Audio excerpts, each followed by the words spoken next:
السلام عليكم ورحمة الله وبركاته مدنيال iyo marweyn meel walba oo aad afaa caalamka nagala jaan qaadaysaan halkani waa STV waxaan soo gaarnay hadii ay goorsheegto ku beegneyd in aan idin soo tabino war wixina soo gaaray wararkaanu idin haynana waxa kamida waxa si rasmi ah uga bilaabmay xarunta deegaanka ee magaalada Jigjiga imtixaanka heer qaran ee fasalka 10aad madaxweynaha wadanka koonfurta Suudaan mudane Salva Kiir oo booqasho hawleed ku yimid dalkeena Itoobiya ayaa waxa si diiran u soo dhaweeyay mas'uuliyiin kala duwan oo heer federaal ah oo ugu horeeyay wasiirka wasaaradda arrimaha dibadda ee dalka Dr. Warqana Gabay qodobadaas iyo kuwa kale oo ciyaaraha ay kamid yihiin ayaan wararka idin ku haynaa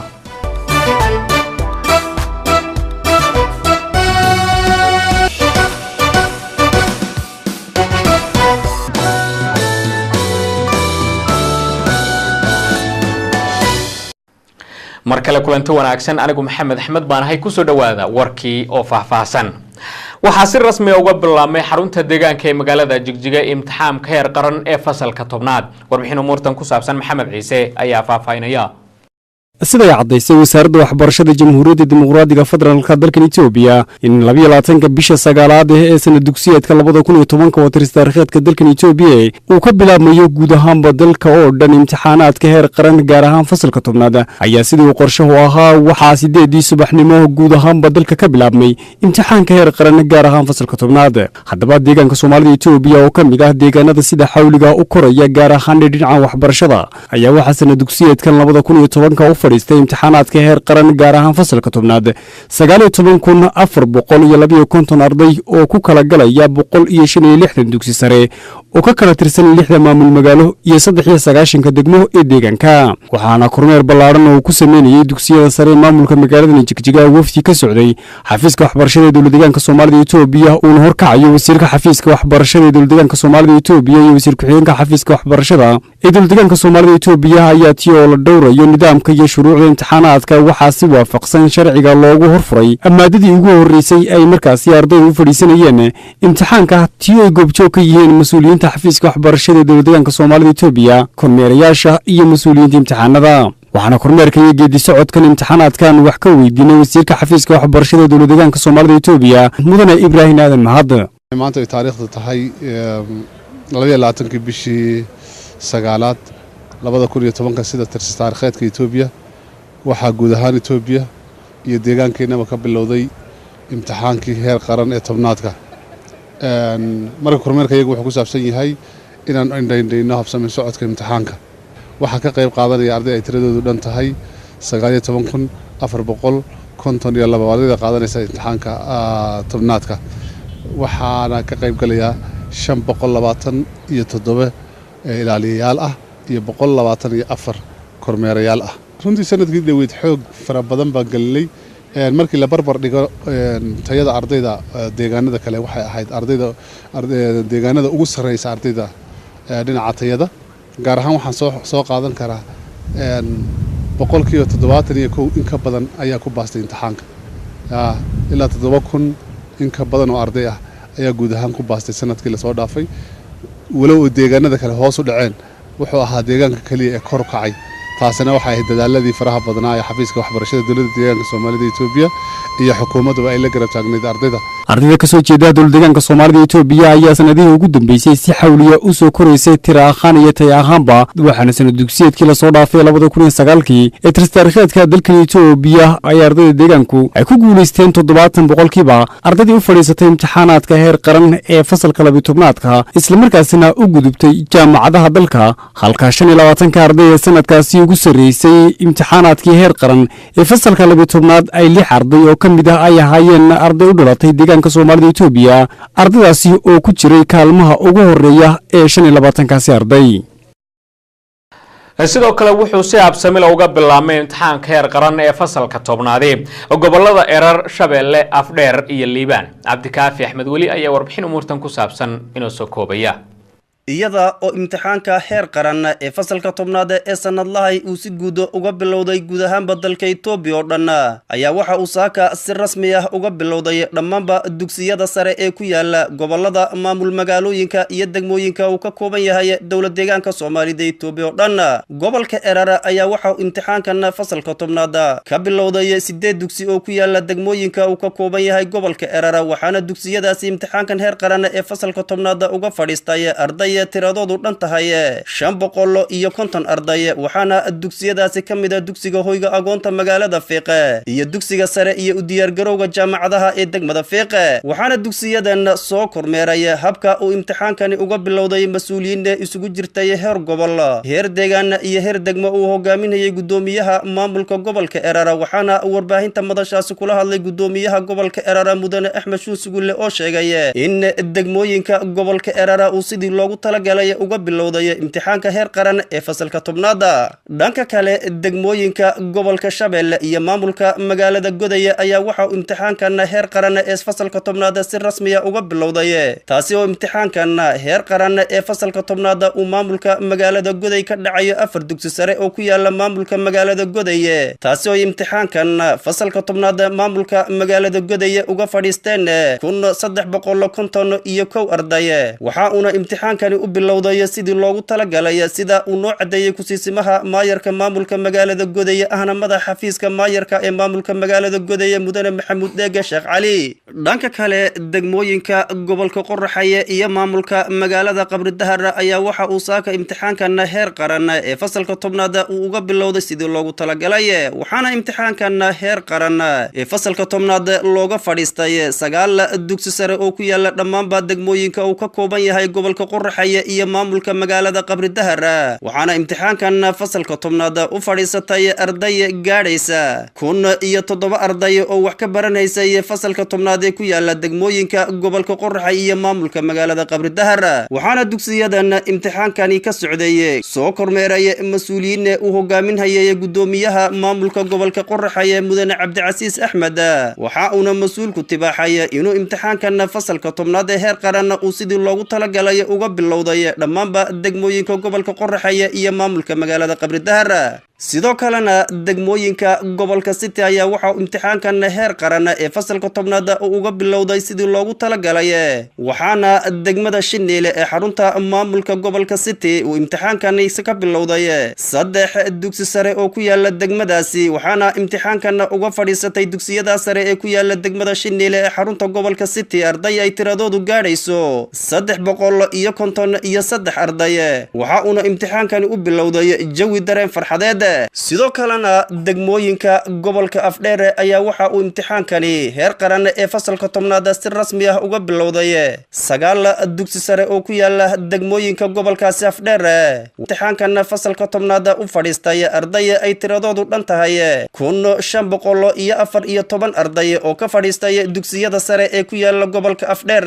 waxaana soo kormeeray goobahan uu imtixaankan heer qaran ee fasalka tobnaad uu ka bilowday mas'uuliyiin uu hogaamin gudoomiye ku-xigeenka maamulka gobolka Afdheer mudane Cabdi Maxamed Ibraahim waxa uu mas'uulku sheegay inuu imtixaankan heer qaran ee fasalka tobnaad uu bilowday si habsami leh dhanka kalena dhammaanba degmooyinka gobolka Liban ayaa waxa uu imtixaankan heer qaran ee fasalka tobnaad uu saaka uga bilowday sidii loogu talagalay waxaana degmada Filto ee xarunta gobolka Liban looga fadhiistay imtixaankan heer qaran ee fasalka tobnaad 2 dugsi sare oo ku yaala degmadaasi waxaana soo kormeeray goobahan uu ka bilowday imtixaankan fasalka tobnaad mas'uuliyiinta maamulka degmadaasi Filto oo hogaaminayay madaxa xafiiska waxbarashada ee degmadaasi mudane Cabdixakiim Axmed oo noo cadeeyay inuu imtixaankani uga bilowday degmada Filto iyo guud ahaanba gobolka Liban sidii loogu talagalay mas-uuliyiinta maamulka magaalada Qabri Bayax ayaa kormeer shaqo ku soo maray habsami u socodka qaar ka mid ah mashaariicaha horumarineed ee wadooyinka cobblestone-ka ee dhagaxa qoran la goglo ee sanadkan 2010 tirsi taariikheedka dalkeena ay laga fuliyay magaalada Qabri Bayax warbixin muurtan ku saabsan Maxamed Cabdi Garbo ayaa eegaya mas-uuliyiinta maamulka magaalada qabri bayax ayaa kormeer indhaindhayn shaqo ku soo maray habsami socodka hirgelinta mashaariicihii horumarineed ee sanamiisaaniyeedkan 2010 laga fuliyey xaafadaha maamulka magaalada qabri bayax mas-uuliyiintan oo ay wehelinayeen qaar ka mid ah odayaashii waxgaradka ku dhaqan xaafadaha maamulka magaalada qabri bayax ayaa waxay si gaar ah u kurgelayeen habka loo hirgeliyey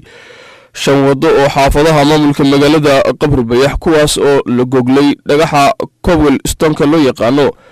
mas-uuliyiintan maamulka magaalada qabri bayax oo ay wehelinayeen qaar ka mid ah odayaashii waxgaradka ku dhaqan xaafadaha maamulka magaalada qabri bayax ayaa waxay si gaar ah u kurgelayeen hirgelinta habsami socodka mashaariicii dhanka goglida dhagaxa cobblestone loo yaqaano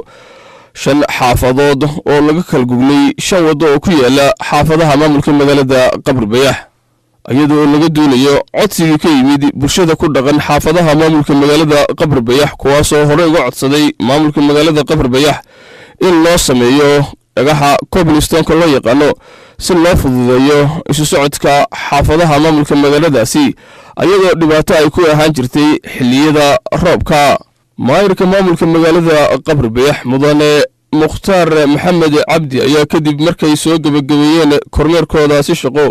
uga warbixiyey saxaafadda deegaanka mashaariicahan horumarineed ee haatan kormeerkoodaasi indhaindhayn shaqo ku soo sameeyeen 5 wado waxay isku xidhaan qaar ka mid ah xaafadaha kala duwan maamulka magaalada qabri bayax sida hadda ay ahayd ama magaaladu waxa weeyaan meelahan dhoobo lama mari kari jirin oo dhinaca hadduu roob doon lama dhex mari kari jirin dhoobada maanta laakiin 5 wado oo durba ah cobblestone oo meelihii ugu muhiimsanaa magaalada aan ka sameynay marka qayb waxay ka qaadanayaan bilicda magaalada qayb lixaad leh ka qaadanayaan sidoo kale isku socodka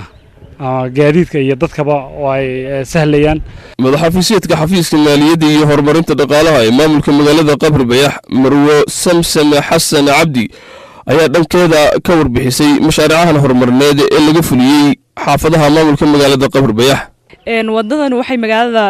ku soo kordhisay dhinaca bilicdo kala hadii la dhaho bilic bay ku soo kordhiso magaalada waxay noqonaysaa magaalo qurux badan bay noqonaysaa wadadan hadda taaganahay waxa weeyaan qabalaha waxa weeyaan qabalaha labaad awal hore la isuuguma gudbi jirin xilliga uu roobda oo koobaad iyo labaad la isuuguma gudbi jirin koobaad iyo labaad maadaama la isugu gudbi jirin eegada hadduu roobda oo iyo haddii kaleba waa la isuuga gudbi karaa waana kuwan qaar ka mid ah odayaashii waxgaradka ku dhaqan xaafadaha maamulka magaalada qabri bayax kuwaasoo horey u codsaday in loo sameeyo dhagaxa cobblestone loo yaqaano xaafadaha maamulka magaalada qabri bayax haddaan ka sheekeeyo say iminka tahay ismaamulka iyo markii hore siday ahaan jirtay indhihiina idin macallina meesha aan iminka taagannahay ee laygu wareysanayo waxay ahaan jirtay dhiidhiga ugu xun ee ilaa halkaa guntiga kuu qabanaya ayay ahaan jirtay iminkana waad aragtaan say u eg tahay ama say u qurux badan tahay waad aragtaan waxaa weeye 5 wado oo magaalada bartankeedii ayaa la dhigay oo maanta sidaa ugu qurux badan oo saa u muuqata indhihiina aad ku aragtaan mashaariicahan horumarineed ee dhanka goglida dhagaxa cobblestone loo yaqaano ee laga fulinayo xaafadaha maamulka magaalada qabri bayax ayaa waxaa ku baxday adduun lacageed oo ka badan 5 milyan kana mid ahaa mashaariicii horumarineed ee sanamiisaaniyeedkan 2010 waxayna haatan mashaariicahaasi marayaan 85% iyadoo la filayo dhawaan in xadhiga laga jari doono mashaariicahan ayaa waxay ka mid yihiin mashaariicii faraha badnaa ee sanamiisaaniyeedkan 2010 loo qabtay isla markaasna laga fuliyey maamulka magaalada qabri bayax wali akhyaaraalka warkaas sida tooska idinkaga imaanayaan waa stuudiyaha STV ee magaalada Jigjiga madaxweynaha wadanka koonfurta Suudaan mudane Salva Kiir oo booqasho hawleed ku yimid dalkeena Itoobiya ayaa waxaa si diiran u soo dhaweeyay mas'uuliyiin kala duwan oo heer federaal ah oo ugu horeeya wasiirka wasaaradda arrimaha dibadda ee dalka Dr. Warqina Gabaye warbixin muurtan ku saabsan Ibrahim Cabdi ayaa eegaya koonfurta Suudaan ayaa waxa ka jira khilaaf siyaasadeed oo muddo badan soo jiitamay waxaana waqti kasta la isku dayaa in la dhexdhexaadiyo siyaasiyiinta labada dhinac ee loolanka siyaasadeed ka dhaxeeyo waqtiyo badanna waxa la isku dayay in heshiis waara laga gaadho khilaafka siyaasadeed ee muddada badan soo jiitamay laakiin wali mayna suuro galin in dhidibada loo taago nabadda wadanka koonfurta Suudaan waxaana jira heshiis la isla meel dhigay biliha aynu soo dhaafnay heshiiskaasi oo ahaa mid horseed u ah waanwaanta nabadeed ee laga wado koonfurta Suudaan inkastoo haddaba heshiiskaasi u muuqday mid midho dhal ah haddana waxa waxaa soo baxaya warar sheegaya inay jireen qulqulatooyin kala dhantaalaya meelmarinta heshiiskaasi waxaana socda dadaallo aan kala gool ahayn oo lagu yagyeelayo nabadda koonfurta suudaan maadaama ay laga maarmaan tahay in nabadgelyo waarta laga dhaliyo koonfurta suudaan haddaba madaxweynaha waddanka koonfurta suudaan mudane salfarkiir mayardit oo booqasho hawleed ku yimid dalkeena etoobiya ayaa waxaa si diiran u soo dhoweeyey mas-uuliyiin kala duwan oo heer federaal oo ugu horreeyo wasiirka wasaaradda arrimaha dibadda ee dalkeena etoobiya doctor warqanow gabayo waxauna madaxweyne salfakiir kulan la qaadan doonaa ra-iisul wasaaraha jamhuuriyadda dimuqraadiga federaalka etoobiya waa doctor abiy axmed waxayna ka wada xaajoon doonaan qodobo muhiima oo la xidhiidha xasilinta nabadda iyo amniga koonfurta suudaan iyo weliba meelmarinta heshiisyadii ay kala saxiixdeen mas-uuliyiinta uu loolanka siyaasadeed ka dhexeeya ee koonfurta suudaan maadaama uu loo baahan yahay inuunan khasaarin oo una hal bacaad lagu lusay noqonin dadaaladii ku wajahnaa xasilinta nabadda koonfurta suudaan waa taageeraynu jaleecno xubintii ciyaaraha maxamed xasan cabdullaahi ayaa u diyaaraa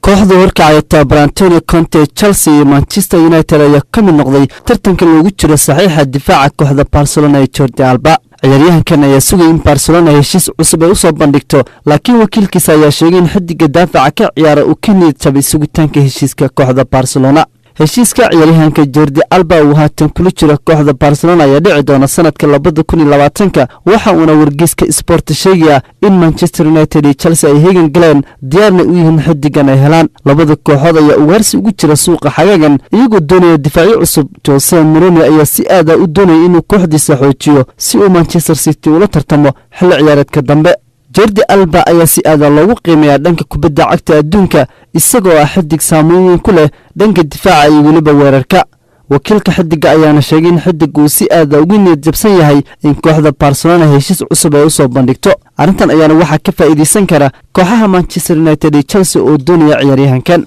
ugu dambeyntiina Manchester United ayaa qarka u saaran inay xaqiijiso saxiixeedii ugu horreeyay xagaagan kahor koobka adduunka ka dhacaya dalka Ruushka iyadoo ku dhawaanaysay inay hesho daafaca reer Portugiis Diego Dalot kaasi oo lacag raqiis ah lagu burburin karo qandaraaskiisa Jose Mourinho ayaa dareemay in da'yarkan uu leeyahay awood dheeri ah oo uu ciyaari karo kooxda Manchester United inkastoo kaliya 7 kulan uu saftay kooxda FC Porto tan markii laga soo dalacsiyay heerka labaad bishii February Red Devils waxay diyaar u tahay inay bixiso adduun lacageed oo dhan 20 milyan oo euro una dhigantay 17.4 milyan oo pound taasi oo ah lacagaha lagu burburin karo heshiiska xiddigan da'da yar ee reer Portugiis Diego Dalot wuxuu heshiis shakhsi ah la gaaray kooxda Red Devils sida sheegayaan wararka qaar ee dhanka sportiga ciyaaryahankan oo 19 sano jir ah wuxuu u ciyaaray xulka Portugiis 20 jirada sidoo kalena wuxuu ku horyimid Liverpool wareegii 16ka UEFA Champions League xilli ciyaareedkii la soo dhaafay tababaraha Manchester United ee Jose Mourinho ayaa ciyaaryahankan doonay inuu bedel lagu dhigo Antonio Flesch oo haatan 32 jir ah